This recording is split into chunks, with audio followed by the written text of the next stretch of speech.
তো বন্ধুরা, মায়ের রন্ধনশালা এবং ব্লগার চ্যানেলে আপনাদের সবাইকে স্বাগত। তো আজকে আমি আবারও একটি রেসিপি নিয়ে চলে এলাম। এখানে আজকে আমি বানাবো পাঁচমিশালি সবজি দিয়ে আর চিংড়ি মাছের চচ্চড়ি। তো এখানে দেখো, আমি তার জন্য চিংড়ি মাছ নিয়ে নিয়েছি। তো চিংড়ি মাছগুলোকে ভালোভাবে ছাড়িয়ে নিয়েছি, খোলাটাকে ছাড়িয়ে নিয়ে ধুয়ে পরিষ্কার করে নিয়েছি।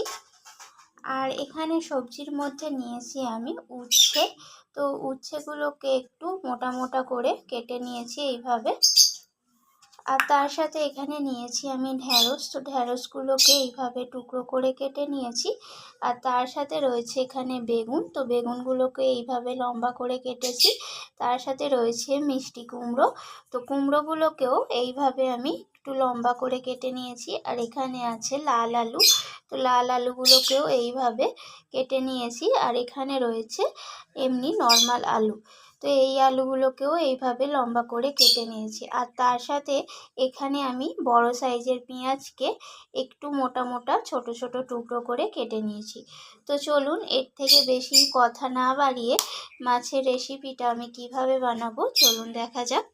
তো রান্নাটি করার জন্য আমি উনুনের মধ্যে কড়াই বসিয়ে দিয়েছি। কড়াইটা গরম হয়ে গেছে। এখন আমি দিয়ে দিলাম এখানে প্রয়োজন মতো সর্ষের তেল। এখন আমি উচ্ছেগুলোকে দিয়ে দিলাম। তো এগুলোকে একটু লালচে লালচে করে ভেজে নেব। আর তার সাথে দিয়ে দেবো এখানে ঢ্যাঁড়সগুলো। এরপর আমি উচ্ছে আর ঢ্যাঁড়সের মধ্যে লবণ দিয়ে দিলাম সামান্য পরিমাণ। আর দিয়ে দেবো এখানে সামান্য পরিমাণ হলুদ গুঁড়ো। তো লবণ আর হলুদটা মিশিয়ে নিয়ে আমি উচ্ছে আর ঢ্যাঁড়সটাকে ভালোভাবে লালচে করে একটু ভাজা ভাজা করে নেব। তো দেখুন, এখানে উচ্ছে আর ঢ্যাঁড়সটা লালচে করে ভাজা হয়ে গেছে। এর থেকে আর বেশি ভাজার প্রয়োজন নেই। তো আমি এখন এই উচ্ছে আর ঢ্যাঁড়সটাকে তেল থেকে একটা পাত্রে তুলে নেব।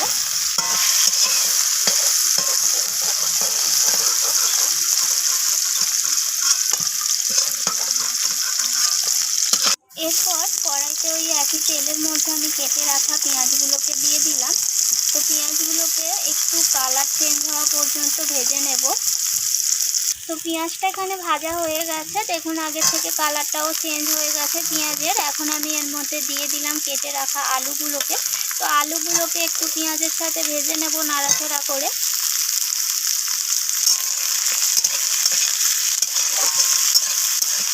এরপর এখানে দিয়ে দেব লাল আলুগুলো। আর তার সাথে দিয়ে দেব এখানে মিষ্টি কুমড়োগুলোকেও।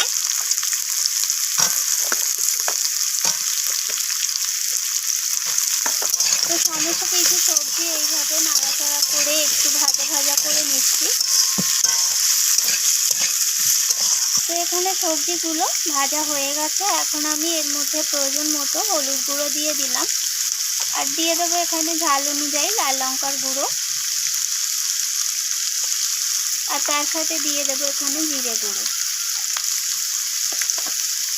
তো সমস্ত কিছু মশলা এইভাবে নাড়াচাড়া করে আমি কষিয়ে নিচ্ছি। আর এখানে এখন দিয়ে দিলাম হাফ চামচের মতো রসুন এবং হাফ চামচের মতো আদা বাটা।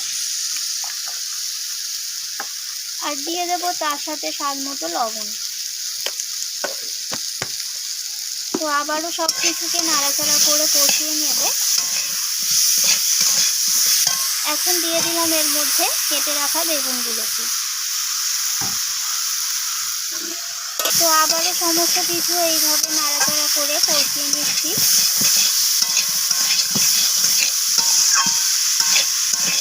তো এখন এখানে সমস্ত কিছু কষানো হয়ে গেছে। এখন আমি এখানে প্রয়োজন মতো জল অ্যাড করে দেবো।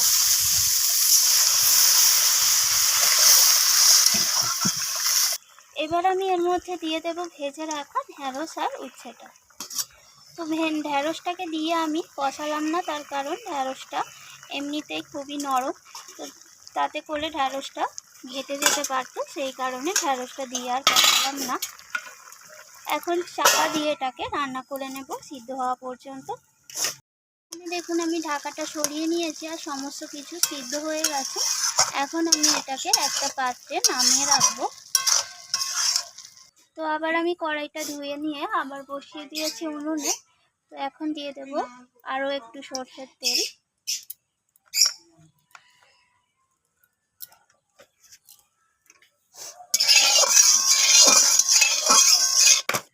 তো তেলটা এখানে গরম হয়ে এসেছে, এখন আমি এর মধ্যে দিয়ে দেব ধুয়ে রাখা চিংড়ি মাছগুলো।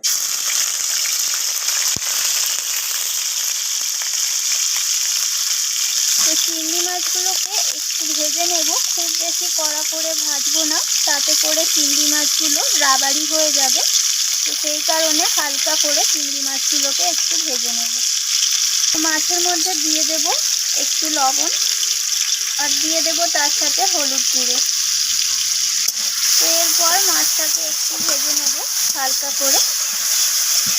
তো চিংড়ি মাছগুলো ভাজা হয়ে গেছে, এখন আমি এর মধ্যে সবজি তরকারিটা ঢেলে দিলাম। তো এরপর এটাকে মিশিয়ে নিয়ে নাড়াচাড়া করে একটু 2 মিনিটের মতো ফুটিয়ে নেব, তাহলেই একদম তৈরি হয়ে যাবে পাঁচমিশালি চিংড়ি। তো দেখুন এখানে তৈরি হয়ে গেল পাঁচমিশালি সবজি দিয়ে চিংড়ি মাছের চচ্চড়ি। তো দেখুন তরকারির কালারটা কতটা দারুণ এসেছে। আর রেসিপিটা কেমন লাগলো অবশ্যই আমাকে জানাবেন, আর ভালো লাগলে লাইক শেয়ার করতে তো ভুলবেন না। তো আমার চ্যানেলটিকে সাবস্ক্রাইব করার অনুরোধ রইল। আমি আবারও ফিরে আসবো অন্য কোনো রান্নার সাথে, অন্য কোনো ভিডিওর সাথে। ততক্ষণ ভালো থাকবেন, সুস্থ থাকবেন। আজকের মতো এইটুকু। ধন্যবাদ বন্ধুরা।